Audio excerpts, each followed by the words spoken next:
untuk apa saja ya yang dilakukan sama Dinas Lingkungan Hidup sebelum ini waktu sampai zaman dibentuknya Bandung Barat hingga apa rencana ke depan 2021 Pi? Jadi untuk permasalahan lingkungan hidup yang ada di wilayah Bandung Barat itu ada 3 substansi utama yang menjadi fokus atau titik pantauan permasalahan lingkungan hidup. Jadi yang pertama kita ada di sini masalah kebersihan yang bergabung dengan Dinas Lingkungan Hidup setelah Dinas Lingkungan Hidup dari kantor menjadi dinas kan gitu. Terus yang kedua masalah pelayanan tata kelola lingkungan hidup, yaitu biasanya pelayanan untuk masalah perizinan atau kajian lingkungan yang lebih tren orang mengenal analisa mengenai dampak lingkungan AMDAL. Dan yang ketiga masalah pengawasan pemantauan kerusakan lingkungan. Jadi 3 substansi ini yang menjadi tugas pokok dan fungsi Dinas Lingkungan Hidup. Hanya untuk saat sekarang yang paling viral adalah bidang kebersihan kan. Nah, memang kita sudah sosialisasi untuk kebersihan ini, yaitu kita tidak bicara lagi di hilir.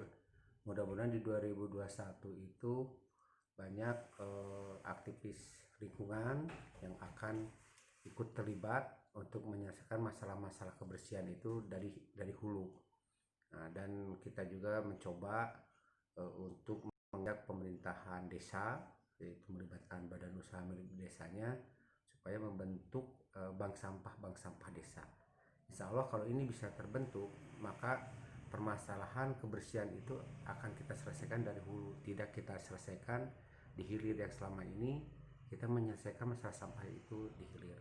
Itu yang 2021 akan kita coba. Di samping juga kita juga akan mengimplementasikan perda tentang pengelolaan sampah yang sudah ada perdanya, dan 2021 kita akan bikin SOP-nya dalam bentuk peraturan bupati. Itu mungkin langkah-langkah Dinas Lingkungan Hidup di tahun 2021 yang akan kita kerjakan. Tapi kalau terkait dengan ke depan kan ada penambahan populasi masyarakat Pi, dimana mulai sampah, dari mulai penggunaan lahan kosong dan lain-lain, hutan dan lain-lain, bagaimana menghadapinya Pi? Ya, kalau kita berhitung teori penambahan volume sampah atau timbunan sampah, satu orang manusia itu kan akan membebani lingkungan dengan 0,5 kilo sampai 0,7 kilo sampah per orangnya. Jadi kalau memang per tahun itu akan bertambah, itu tinggal diakumulasikan, tinggal dihitung aja berapa sih sampah yang akan dihasilkan oleh manusia kan gitu kan.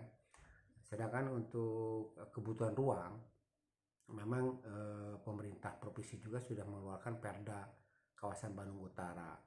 Perda ini maksudnya untuk memperketat pembangunan di daerah-daerah konservasi atau di daerah-daerah yang merupakan daerah yang sudah rawan lah, daerah yang sudah rawan.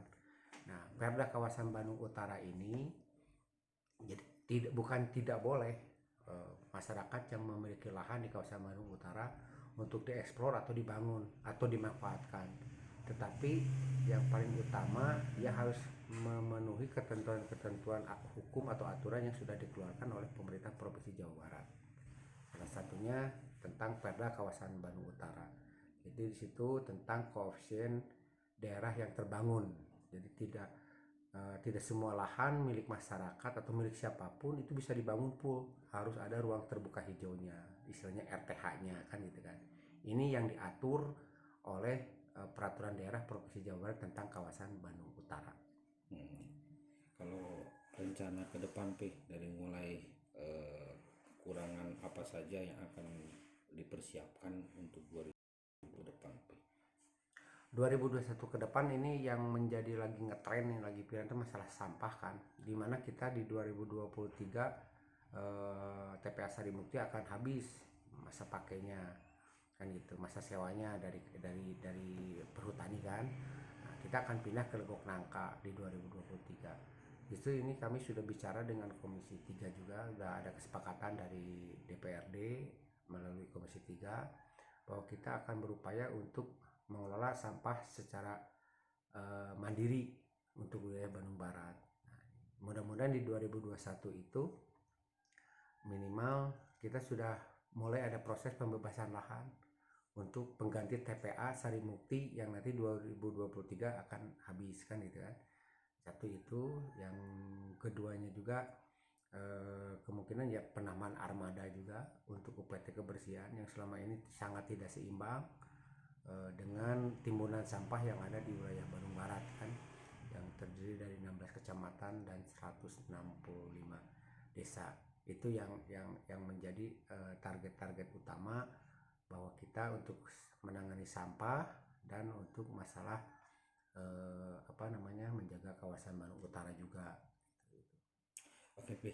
Kalau melihat berdirinya Bandung Barat, sejak berdiri itu kekayaan alam apa yang perlu disosialisasikan sama Pi kepada masyarakat? Apa yang harus dijaga? Jadi sesuai dengan apa yang sedang digalakkan oleh Pak Bupati, Pak Haji A. Umbara Sutisna, jadi memang potensi sumber daya alam di kita itu sebenarnya ada dua. Satu, potensi pariwisata, dan yang kedua adalah potensi pertanian plus pertambangan kan gitu. Jadi mau tidak mau kekayaan alam yang ada di wilayah Bandung Barat inilah yang harus dijaga keseimbangan ekosistem maupun ekologinya, hubungan antara makhluk hidup dengan alamnya yang merupakan penopang untuk manusia itu hidup. Nah, dengan didorongnya aspek pariwisata yang ramah lingkungan, nah ini diharapkan bahwa nilai jual yang bisa kita berikan kepada wisatawan itu, baik itu wisatawan domestik maupun wisatawan mancanegara, yaitu keindahan alamnya. Maka dari itu menjadi sebuah kewajiban bagi masyarakat Bandung Barat untuk menjaga alam. Lembang ke depan tidak akan laku, Lembang ke depan kalau alamnya rusak, kalau gunungnya gundul dan itu menjadi pusat bencana, maupun itu erosi, banjir, kekeringan. Nah, justru masyarakat harus bersama-sama dengan kita, dengan pemerintah untuk menjaga alam.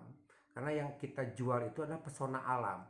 Pesona alam itu bisa mensuplai oksigen, bisa mensuplai udara yang sejuk, bisa mensuplai pemandangan-pemandangan yang hijau. Ini tugas bersama antara pemerintah, baik itu kabupaten, provinsi maupun pemerintah pusat, yang diberikan kewenangan oleh pemerintah pusat masalah perhutani maupun perkebunan, untuk sama-sama jangan terjadi alih fungsi lahan yang betul-betul sangat merugikan bagi manusia dan lingkungan. Cukup kira-kira, Pi. Oke, makasih, Pi.